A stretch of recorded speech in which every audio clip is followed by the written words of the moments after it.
ऋषि मुनियों का वाक्य है,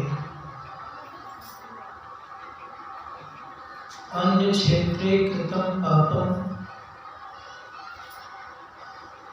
पुण्य क्षेत्रे नश्यति। पुण्य क्षेत्रे कृतं पापं वज्रलेपो न भविष्यति।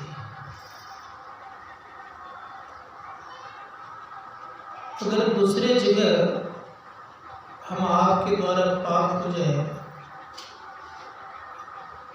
तो पुण्य क्षेत्र में जाने से वो पाप का नाश होता है, लेकिन पुण्य क्षेत्र में अगर पाप हो जाए तो वज्रलेपो न भविष्यति, वज्र के समान वो कठोर हो जाता है, कभी समाप्त होता है। इसलिए स्थान पुण्य का है, और पुण्य का स्थान कब बनता है?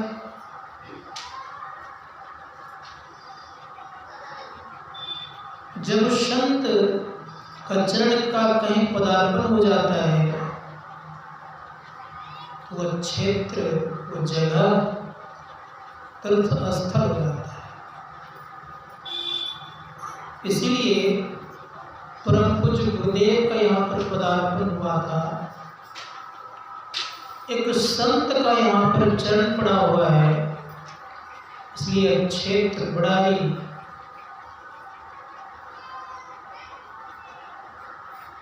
पुण्य के भंडारे क्षेत्र में। संत महात्मागण कहते हैं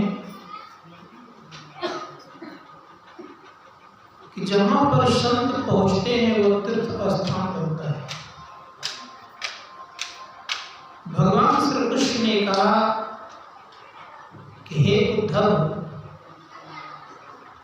संतों ने जा जाकर के तीर्थों में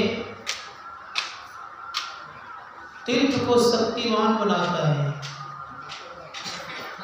तीर्थ को ताकत देने का काम संत करते हैं, और तीर्थ की जब स्थिति खराब हो जाती है तो संत जाकर के पुनः स्थिति को ठीक कर देते हैं। इतनी ताकत है संतों में। इसलिए संत के आधार पर ही दुनिया में तीर्थ बनते हैं। संत नहीं रहे तो तीर्थ नहीं हो सकते। ऋषि मुनिगण कहते हैं अगर जीवन में कल्याण चाहिए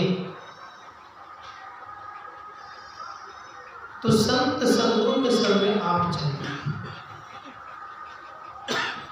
बिना उनके शरण में गए हम आपका परम कल्याण नहीं हो सकता।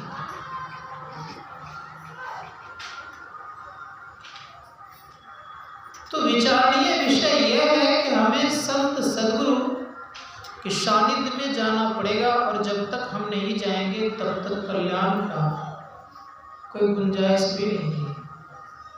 क्योंकि सद्गुरु के पास सत्य का रास्ता है और हम आपके पास असत्य का रास्ता है। सद्गुरु जिस रास्ते पर चले हैं वो रास्ता बिल्कुल दुरुस्त है और सत्य है। उस रास्ता को बताने वाले संत सद्गुरु होते हैं। इसीलिए संसार में जितने दाता है उन दाताओं में से श्रेष्ठ दाता अगर कोई होता है तो संत सद्गुरु होता है। इसीलिए हमारे परम पूज्य गुरुदेव ने कहा, अद्भुत अंतर की डगरिया जा पर चल कर प्रभु मिलते, दाता सतगुरु धन्य धन्य जो राह लखा देते। राह को लखाने वाले, दिखाने वाले सच्चे संत सतगुरु होते हैं। इसीलिए उस राह पर चल करके सारे दुखों का अंत कर सकते हैं।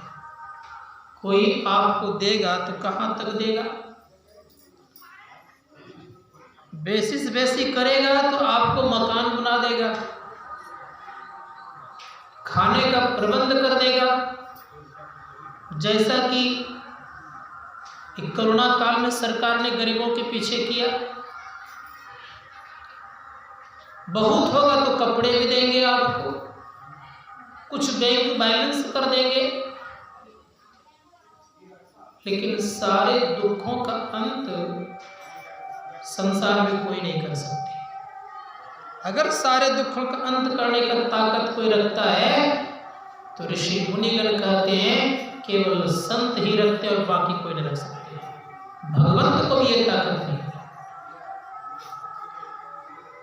भगवान भी आपको इन दुखों से नहीं निकाल सकते, क्योंकि भगवान ने हम लोगों को आवागमन में डाल के रखा है, आओ और जाओ।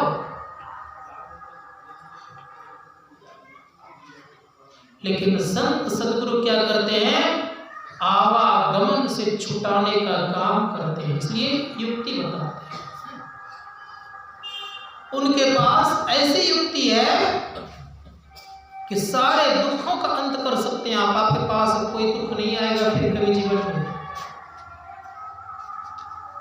उन परमात्मा ने क्या किया जीवन में? उन्होंने इस दोनों प्रकृतियों को बना करके संसार में भटकाने का काम कर दिया गया है। इसलिए कहा ये प्रकृति द्वय उत्पत्ति लय हो गए प्रभु की मौज से। ये अजा अनाद्य स्वयं है, हरगिज न कहना चाहिए ये स्वयं प्रकृति बनी है, ऐसी बात नहीं है। इसको परमपिता परमात्मा ने प्रकृति को बनाए, और जब प्रकृति को बनाए तो हम आप भी इसी में भटक रहे हैं। संत लोग कहते अपने आप का ज्ञान हम आपको नहीं होता प्रकृति में रहने के कारण। न अपने आप का ज्ञान है, न परमात्मा ज्ञान है, न माया का ज्ञान है, किसी का ज्ञान नहीं। तो कहा जब इन तीनों में से किसी ज्ञान नहीं है तो हमें लोग क्या कहेंगे? आप किसी जगह चले जाइए, आप अनजान जगह चले जाइए, और अनजान जगह जाकर के आपसे कोई पूछे आपका क्या नाम है, आपका नाम नहीं जानता हूं। फिर आपसे पूछे आप कहाँ जाओगे, का ये भी पता नहीं है। फिर पूछे आपसे कि आप कहाँ से आए हो, तो कहे ये भी पता नहीं है। क्या कहेगा लोग आपको? पागल ही नहीं कहेगा। हम आपकी स्थिति ऐसी है कि नहीं ये पता कर लीजिए। आप कहाँ से आए हैं, कोई बता सकते हैं? संत लोग कहते हैं कोई नहीं बता सकते कहां से आए हैं, कहां जाएंगे ठिकाना है इसका भी पता नहीं है। आपका क्या नाम है पता है? जब तीनों पता नहीं है तो क्या कहेगा? आप तो बोलिए।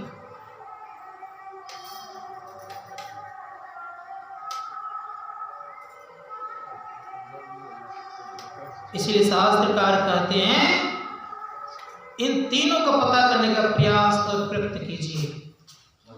ये बताने वाले संत सदगुरु होते हैं।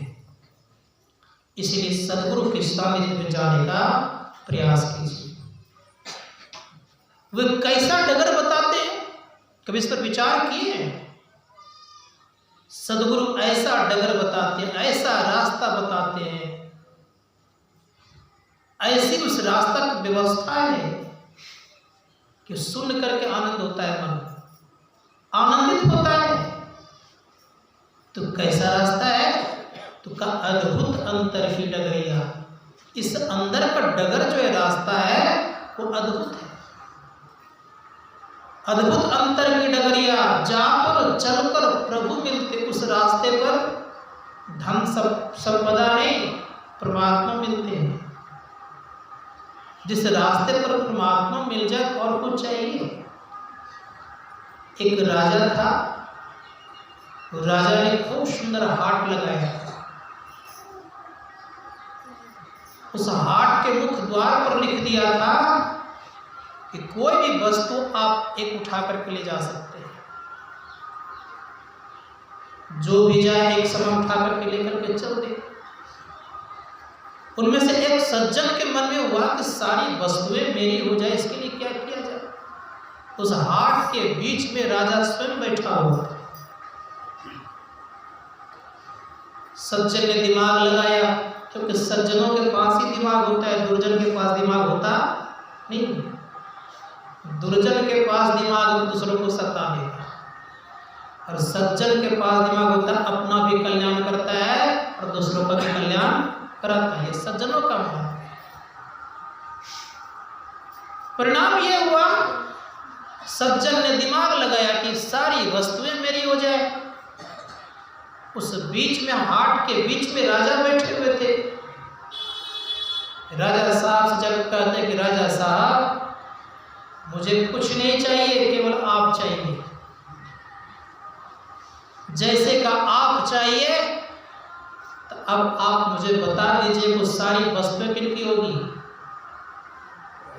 जब राजा ही स्वयं उनके हो गए तो वस्तु किनकी होगी। ठीक उसी प्रकार से परम पिता परमात्मा को प्राप्त कराने वाला रास्ता आपको दिखा दिया। जब परमात्मा आपके हो जाएगा तो संसार किसका होगा भाई।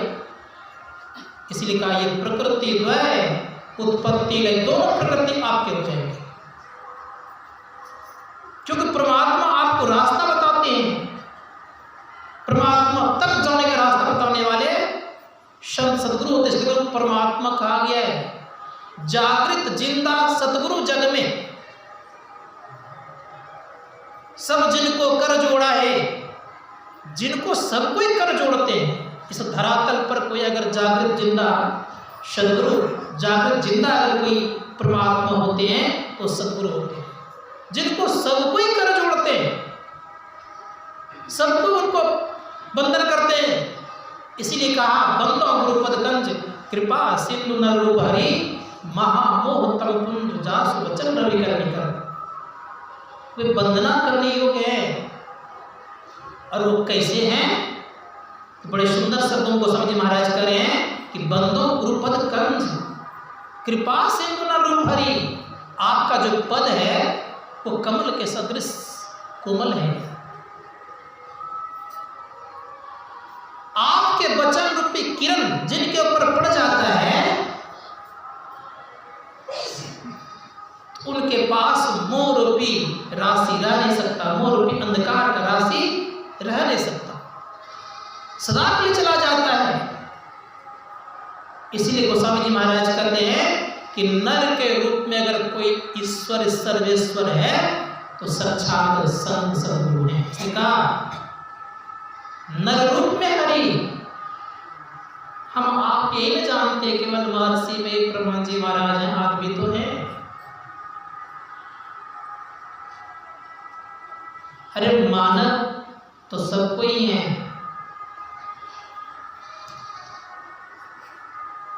क्या महर्षि में ही की तरह सब मानव है? संसार में बहुत सारी गायें हैं, क्या कामधेनु की तरह सब गायें हैं? संसार में बहुत वृक्ष हैं, क्या कल्प वृक्ष की तरह सब वृक्ष हैं? संत महात्मा गण कहते नदियां बहुत है, क्या सब नदी गंगा की तरफ पाप नाशनी है?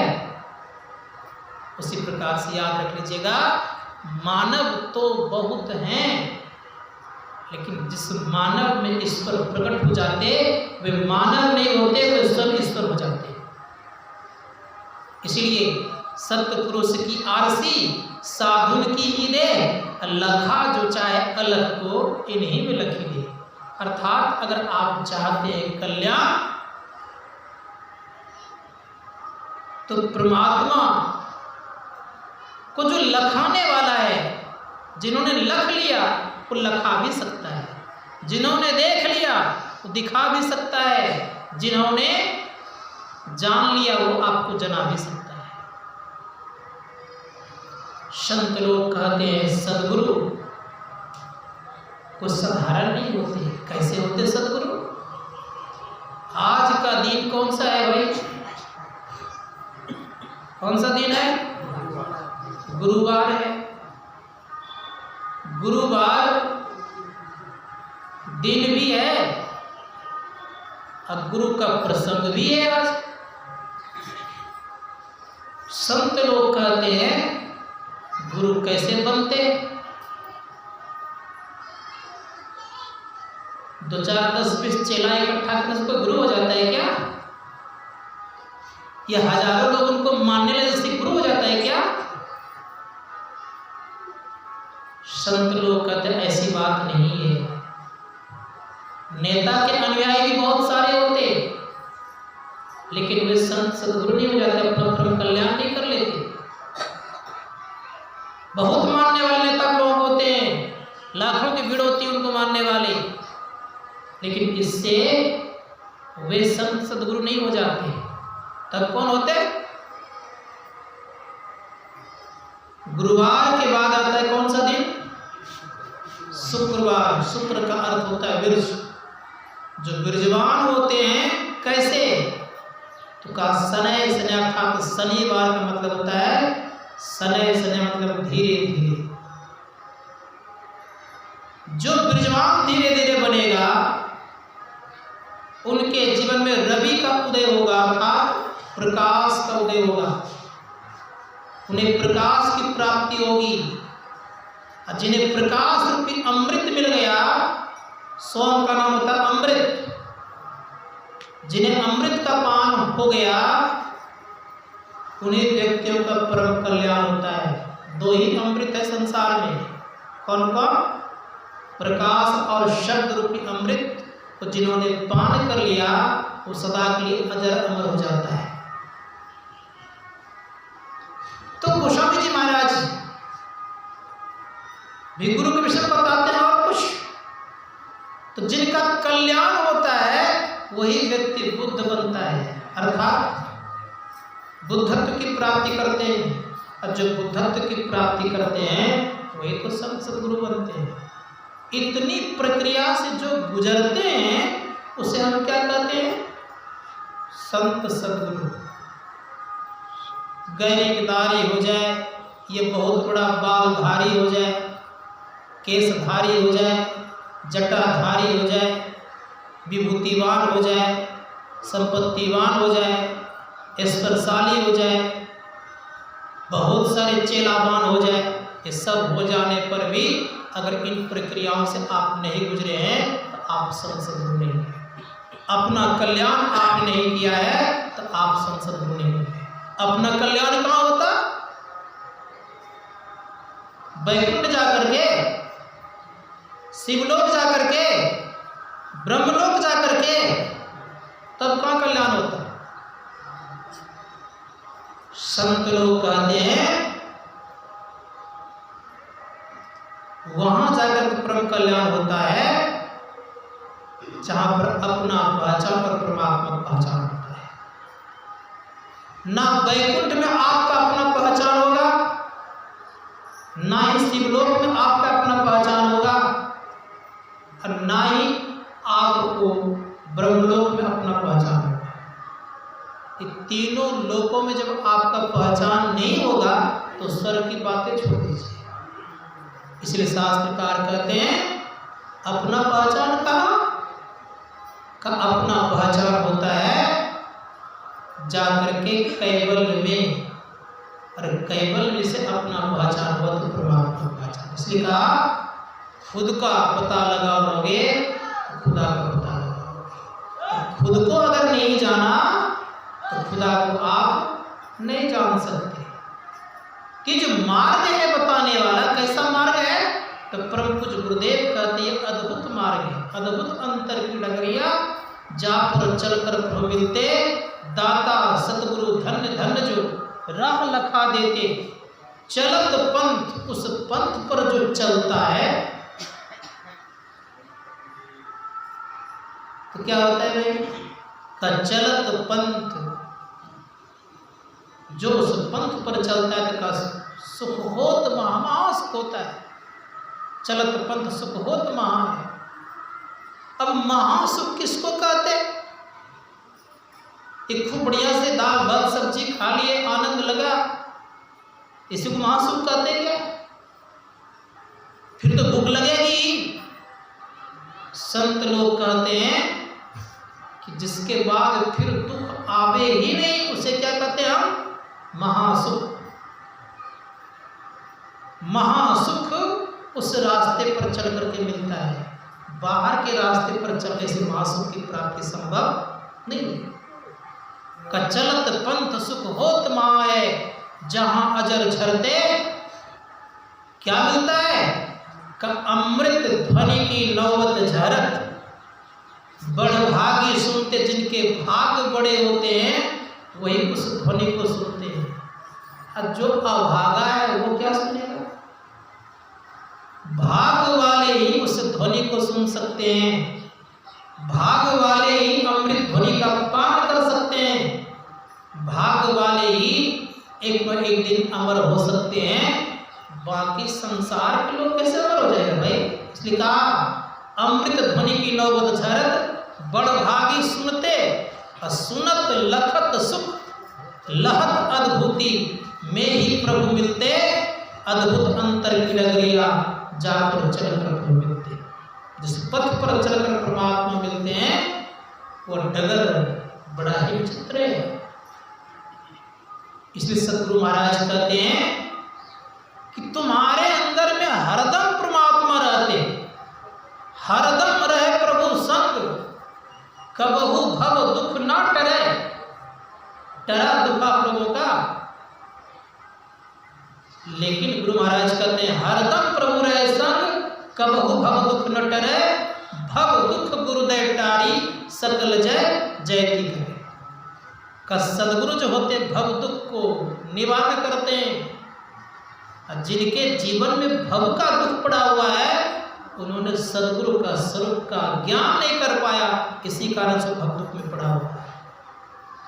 इसीलिए गुरु महाराज कहते हैं अगर भव दुख से निकलना चाहते हो सदगुरु के शरण में जाओ। बिनु गुरु भव निधि तरई न कोई, जो बिरंची शंकर समोई। शंकर और ब्रह्मा जी के समान अगर कोई व्यक्ति हो जाए तब भी भव सागर से आप बिना गुरु से पार नहीं हो सकते।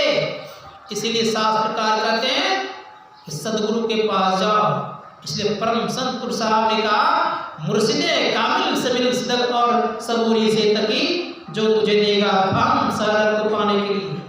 उस सच्चे मुर्शिद से मिलिए, सच्चे कामिल से मिलिए, अर्थात कामिल मुर्शिद से मिलिए। कामिल मुर्शिद से मिलिएगा तो क्या देगा? वो शहरत को पाने का रास्ता बताएगा। शहरत का दुश्मना जब तक कामिल मुर्शिद से नहीं मिलिएगा, सच्चे मुर्शिद से नहीं मिलिएगा, तो आपको रास्ता नहीं बताएंगे वो, क्योंकि वो खुद रास्ता नहीं जानता। आपको क्या बताएंगे? नाम ने जाने गांव का, जाओ के ही कोठा, खुद वो नहीं जानता तो आपको क्या बताएगा वो? इसीलिए कहा सदगुरु का मुक्ति मार्ग जानते, साधन करते नित, साधन करते नित सच्चित जग में रहते। दिन दिन अधिक विराग प्रेम सत्संग करते, दृढ़ ज्ञान बुझाए समुझाए बुद्धि को हरते। संशय दूर बहाए संत मत स्थिर करते, मैं ही धर ये गुण जोई सोई गुरु सच्चित। अब मुक्ति मार्ग जानते साधन करते नित। जो मुक्ति का मार्ग जानता हो, पूछिएगा मुक्ति किसको कहते हैं तो अच्छे अच्छे विद्वान कहते हैं कि भगवान के धाम में अगर चले जाओगे तो मुक्ति मिल जाएगी। अरे मुक्ति का कोई धाम नहीं होता, याद रख लीजिएगा।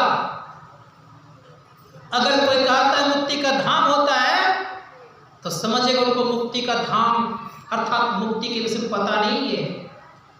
धाम जहां तक रहता है, नोट कर लीजिएगा आज इस चीज को, जहां तक धाम रहता है वहां तक कंप रहता है, शब्द रहता है, और शब्द रहने वाला जगह वह मुक्ति नहीं हो सकता, क्योंकि वह जगह नहीं है। इसीलिए संत कबीर साहब ने कहा कहो उस देश की बतिया, जहां होत नहीं दिन रतिया।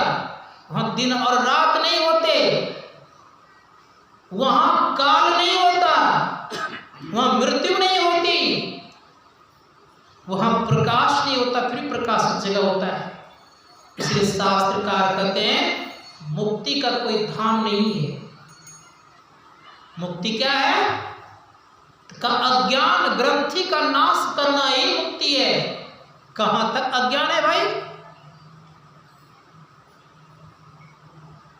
हम आप अज्ञानता के स्थान में अभी हैं। स्थूल, सूक्ष्म, कारण, महाकारण, ये चार जड़ शरीर है। जब तक इन चार जड़ शरीरों में रहेंगे तो अज्ञानता में रहेंगे, अपना ज्ञान नहीं हो सकता। जब अपना ज्ञान नहीं होगा तो परमात्मा ज्ञान कैसे हो? तो क्या इन चारों जड़ शरीरों को जब आप पार करेंगे तब निज का ज्ञान होगा, अपने आप का ज्ञान होगा। और अपने आप का ज्ञान जब होगा तो कहा निज तन का अरणी बना करके, अर्थात जो व्यक्ति निज तन का अरणी बनाता है कि उन्हीं के अंदर में प्रणव रूपी परमात्मा का दर्शन होता है। शब्द लोग कहते हैं निज तन कहलाता है चैतन्य मंडल को, चेतन शरीर को, अर्थात चेतन शरीर को निज तन कहते हैं। इसलिए निज तन को जब तक नहीं जानेंगे तब तक हमारे अंदर का ज्ञान चक्षु खुल नहीं सकते, क्योंकि दिव्य चक्षु से भी अपना पहचान नहीं होता।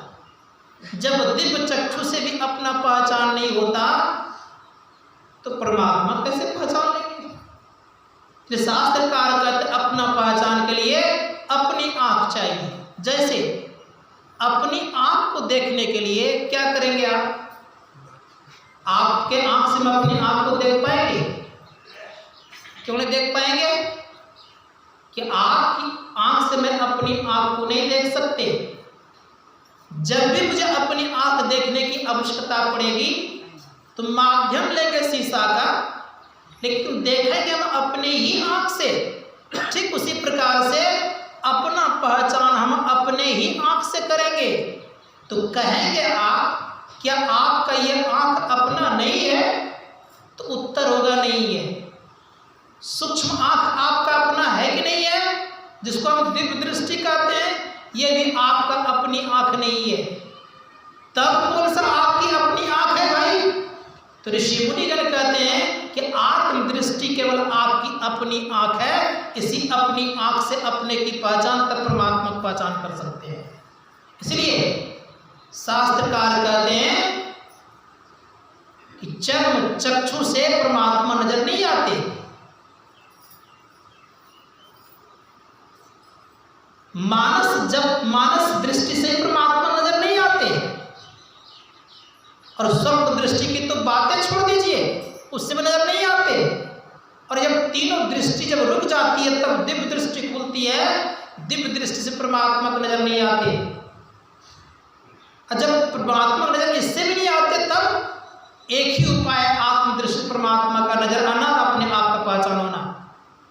संतों ने कहा यह ज्ञान प्राप्त करने के लिए कहाँ जाना पड़ेगा?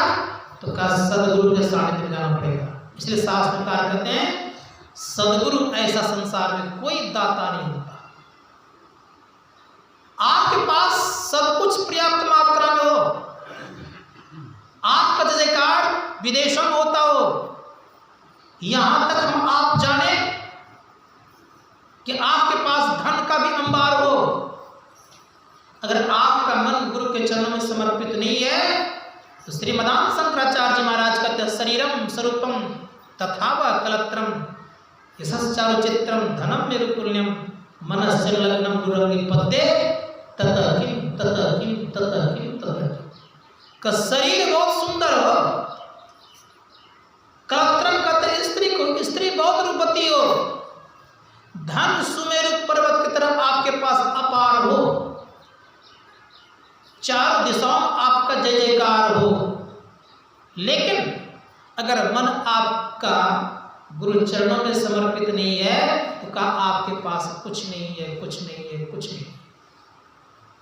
इसलिए श्रीमदान शंकराचार्य महाराज कहते हैं विदेश में आपकी खूब जय जयकार होता हो, स्वदेश में काफी आपका आदर होता हो, इतने कुछ होने पर भी सदाचार में बड़े आप निपुण हो, अगर आपका मन गुरु चरणों में समर्पित नहीं है तो आपके पास कुछ नहीं है, कुछ नहीं है। इसलिए गुरु के चरण अपने आप को हवाले कीजिए। गुरु जिनको मिल गए उनका ठिकाना लग गया। परम सतगुरु साहब कहते हैं कि जिन व्यक्तियों को साक्षात सगुण साकार रूप में ब्रह्म का दर्शन हो गया, समझिए उनके आधे से अधिक काम हो गए। सगुण साकार से मतलब यह है जो स्थूल देह का सदगुरु का दर्शन कर लेते हैं, समझिए सगुण साकार ब्रह्म का दर्शन उन्होंने कर लिया है। उन व्यक्तियों को कभी दुर्गति नहीं होगी। जब कभी उनका जन्म होगा तो मानव शरीर में ही जन्म होगा, क्योंकि जिन पर संत सदगुरु की दृष्टि एक बार पड़ जाती है,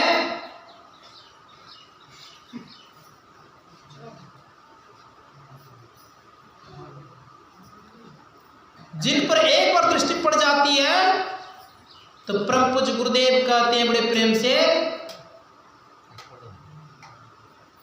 कि उनका कभी नाश होता नहीं, वो अधोगति में नहीं जाते। इसलिए सदगुरु का दर्शन करना बड़े भाग वाले का विचार होता है। एक महात्मा जी बड़े सुंदर शब्दों में कह भी रहे थे, और मैंने बाबों के मुखार सुना है कई बार, महान पापी से पापी व्यक्ति क्यों नहीं हो जाए, अगर उन्होंने ऐसे संत सदगुरु का एक बार दर्शन कर लिया है, उस व्यक्ति की दुर्गति नहीं होगी। नहीं देखा है उन्होंने, शरीर छूट गया, संत सदगुरु अगर इनको देख, शरीर छूटे हुए व्यक्ति का शरीर देख ले, पापी व्यक्ति का शरीर छूट गया है, और सदगुरु देख ले, फिर भी उस व्यक्ति की दुर्गति नहीं होती। क्या ये भी नहीं हो पाया? अगर ऐसे संत सदगुरु अगर जलते हुए उसके पापी व्यक्ति का लाश देख ले, धुआं जिसको बोलते हैं, तब भी उसकी दुर्गति नहीं होगी। अगर ऐसा नहीं हो पाया, उनके कोई शुभ चिंतक अगर उनको केवल जले हुए राख को दिखा दे, तब उस व्यक्ति की दुर्गति नहीं होगी, वो सदा संगति में रहेंगे। इतनी ताकत होती संत सदगुरु में। इसीलिए आप जानते हैं अच्छी तरह से कि परम पूज्य गुरुदेव ने जब 62 में सत्संग करवाया गया था, तो कहाँ कराया था? 1962 में बरारी में ही करवाए थे। चारों जब बालू को बराबर करने की बारी आई, तो कहीं आधा शरीर, कभी पांव, कभी हाथ, कभी मुंड इत्यादि निकलते थे। सबको इकट्ठा करके एक जगह उसी पर चौताल बनाया गया, पंडाल बनाया गया, और सत्संग हुआ। क्यों सत्संग हुआ? मैंने सुना है कि चित्तकार काट काट कर कोई प्रेत सब रोते थे। संत को दया आ गई, सोचा उन्होंने कि इससे अच्छा उपाय क्या होगा, उन प्रेतों को धारण करके वहां सत्संग कर दिए, फिर से रोना बंसना के लिए हो गया। श्री सद्गुरु महाराज। तो कहने का मेरा अभिप्राय यह है कि संत को जो दया, सदगुरु को जो दया आती है, वो प्रेतों पर भी दया आ जाती है।